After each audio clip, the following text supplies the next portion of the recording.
मैंने इंडस्ट्री छोड़ दी थी, पर इंडस्ट्री से मेरा नाता नहीं टूटा।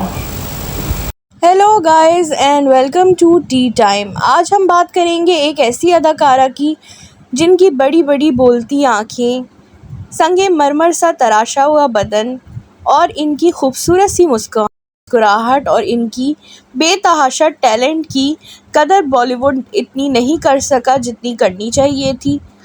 हम बताएंगे कि कैसे इनके हिंदू बॉयफ्रेंड ने इनको धोखा दिया, कैसे एक्स्ट्रा मैरिटल अफेयर करता रहा इनके साथ मगर इनसे शादी ना की, और कैसे इनके फिर पाकिस्तानी क्रिकेटर हस्बैंड ने इनको छोड़ दिया, कैसे ये फिल्म इंडस्ट्री की सबसे पहली नागिन बनी। और बताएंगे कि कैसे इनकी ज़िंदगी ने लिया नया मोड़ जब तलाक के बाद इनकी मां ने इनका धर्म चेंज कर दिया, इनका नाम, यहाँ तक कि इनका सरनेम भी चेंज कर दिया। और बताएंगे कि कैसे इन्होंने भी अपनी बेटी के साथ ऐसा ही किया। आज हम बात करेंगे यस्टरडेयर की एक्ट्रेस रीना रॉय के बारे में। अगर आपको इनके बारे में जानना है तो जल्दी से हमारे यूट्यूब चैनल को कर दीजिए सब्सक्राइब। आइए चलते हैं, जानते हैं फेमस एक्ट्रेस रीना रॉय की ज़िंदगी के बारे में। 7 जनवरी 1957 को जन्म लिया था रीना रॉय ने। रीना रॉय की माँ एक हिंदू और इनका बाप मुस्लिम था। इनके फादर का नाम सादिक अली, इनकी मदर का नाम शारदा राय और इनका बचपन का नाम था सायरा अली। इनके 4 बहन भाई थे ये लोग। बचपन में ही रीना के माता पिता का डिवोर्स हो गया था, जिसके बाद रीना की माँ अपने सारे बच्चों को लेकर अलग हो गई और इन्होंने अपने सारे बच्चों का नाम मुस्लिम नेम से बदल के हिंदू नाम रख दिया। इनका अगला नाम था रूपा राय और फिर फिल्म इंडस्ट्री में आने के बाद ये बनी रीना राय।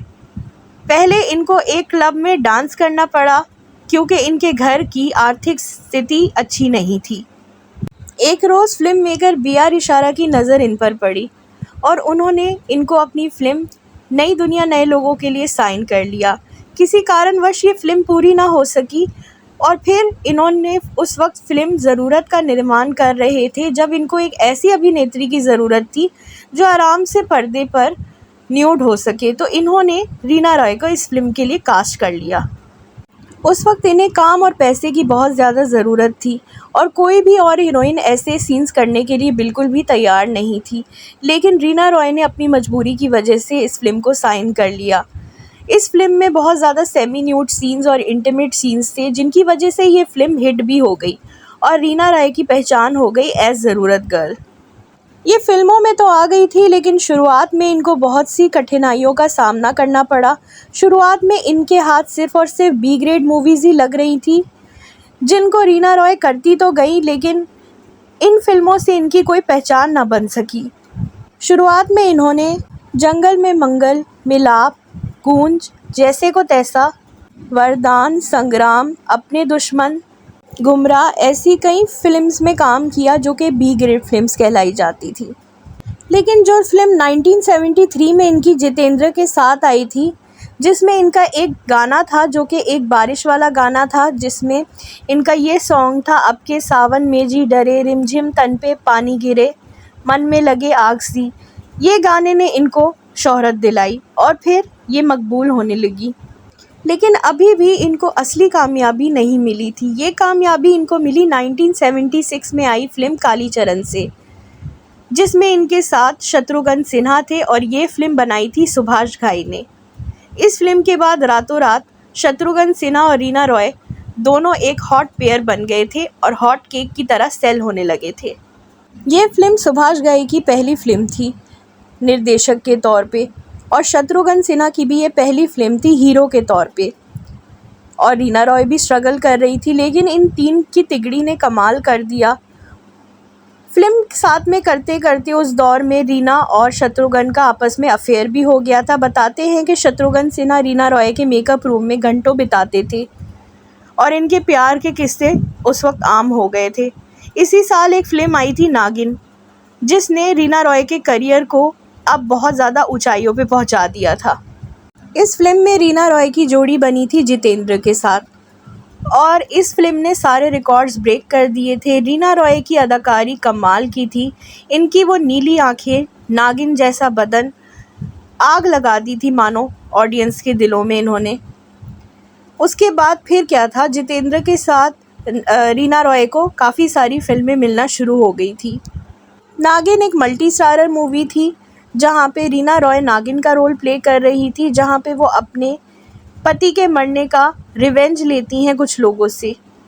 अब 1970 सुभाष घाई ने फिर से रीना रॉय और बिहारी बाबू यानी कि शत्रुघ्न सिन्हा को लेकर विश्वनाथ बनाई, जो कि इनके करियर की एक और माइलस्टोन परफॉर्मेंस और माइलस्टोन मूवी रही। ये मूवी भी बहुत ज़्यादा हिट हुई और इनकी पेयरिंग सुपर्ब हिट हुई। इसके बाद 1979 में फिल्म आई जानी दुश्मन, जिसके बाद रीना रॉय के करियर को तो जैसे पंख लग गए। जानी दुश्मन एक मल्टी स्टारर हॉरर मूवी थी और ये वही मूवी है जिसका एक रीमेक बाद में भी बन चुका है और जो कि बहुत बड़ी डिज़ास्टर साबित हुई। लेकिन ये वाली जानी दुश्मन जिसमें रीना रॉय थी, ये बहुत ज़्यादा सुपर हिट हुई थी। 1980 में इनकी फिल्में आई कशिश और आशा, जिन फिल्मों ने इनको खासी लोकप्रियता दिलाई। अब ये मूवीज़ में सबसे ज़्यादा पैसे लेने वाली अभिनेत्री बन चुकी थी। फिल्म आशा का ये गीत शीशा हो या दिल हो आखिर टूट जाता है, उस वक्त ये गीत रीना रॉय की ज़िंदगी से खूब मेल खा रहा था, क्योंकि तब शत्रुघ्न सिन्हा ने भी 1980 में जाके अपनी FTII की कलीग पूनम रामचंदानी से शादी कर ली थी। और कहते हैं कि शादी के 2 दिन पहले तक वो रीना रॉय के साथ थे और रीना रॉय उनको वापसी में भरी हुई आंखों से एयरपोर्ट छोड़ने भी आई थी, जिसके बाद शत्रुघ्न सिन्हा की शादी हो गई थी। लेकिन बताते हैं कि शादी के बाद भी इनका एक्स्ट्रा मैरिटल अफेयर चला रीना रॉय के साथ, जो काफ़ी सालों तक चला। और इसमें रीना रॉय तो मजबूर थी, वो प्यार करती थी शत्रुघ्न सिन्हा से और शत्रुघ्न सिन्हा एक प्ले बॉय की तरह इनकी फीलिंग्स के साथ और अपनी बीवी की फीलिंग्स के साथ खेल रहे थे। शत्रुघ्न सिन्हा ने ऐसा क्यों किया, रीना रॉय से शादी क्यों नहीं की, ये कोई नहीं जानता। क्या रीना रॉय का कंट्रोवर्शियल बैकग्राउंड इस शादी के आड़े आ गया था, या जाने क्या रीज़न था, इस बात का कभी खुलासा नहीं हो सका, ना इस बारे में दोनों ने कभी कुछ कहा। 1983 में रीना रॉय ने इस रिश्ते से थक हार कर शादी कर ली थी पाकिस्तानी क्रिकेटर मोहसिन खान से 1983 में। ये शादी पाकिस्तान कराची में हुई थी और इस शादी ने सबको हैरान कर दिया था। रीना रॉय उस वक्त अपने करियर के शिखर में थी, लेकिन शादी के बाद उन्होंने मूवीज़ में काम करना कम कर दिया था। मोहसिन जो थे वो पाकिस्तानी क्रिकेटर थे, मगर शादी के बाद वो भी बॉलीवुड की कुछ मूवीज़ में हमें नज़र आए, लेकिन उनका इतना करियर ख़ास नहीं चल पाया। शादी के बाद रीना और मोहसिन की एक बेटी पैदा हुई जिसका नाम जन्नत रखा गया। 1991 में रीना रॉय की बहन वर्खा राय ने मोहसिन खान को लेकर एक फिल्म भी बनाई थी जिसका नाम था गुनहगार कौन। इसके अलावा भी मोहसिन ने बॉलीवुड की कुछ फिल्मों में काम किया, जैसे कि बंटवारा, महेश भट्ट की फिल्म साथी, जिसमें उनकी एक्टिंग काफ़ी अच्छी रही। इसके बाद इन्होंने कुछ पाकिस्तानी फिल्मों में भी काम किया, लेकिन फिर मोहसिन का जो दिल था वो भर चुका था अपने इस बॉलीवुड और लॉलीवुड करियर से, और फिर उन्होंने फिल्में करना छोड़ दी। मोहसिन के पास ब्रिटेन की नागरिकता थी और वो वहाँ जाके लंदन में सेटल होना चाहते थे। रीना रॉय इस चीज़ के बिल्कुल ख़िलाफ़ थी। उन्होंने बहुत सारा पैसा खर्च किया था मोहसिन पे और वो मोहसिन को एज अ एक्टर बॉलीवुड में इस्टेब्लिश देखना चाहती थी, लेकिन मोहसिन जो थे वो इसके बिल्कुल भी हक में नहीं थे और उनकी रीना रॉय से बहुत लड़ाइयाँ होने लगी। लड़ाइयाँ इस कदर बढ़ गईं कि आखिर में दोनों को आपस में तलाक लेना पड़ा।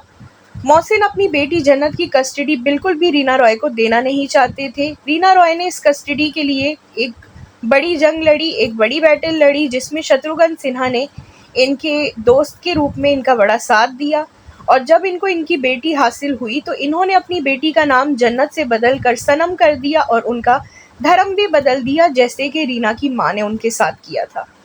1979 में आई हुई फिल्म अपनापन के लिए रीना रॉय को best film fair supporting actress के तौर पे उनको अवार्ड देना चाहा, लेकिन रीना रॉय ने ये अवार्ड लेने से इनकार कर दिया।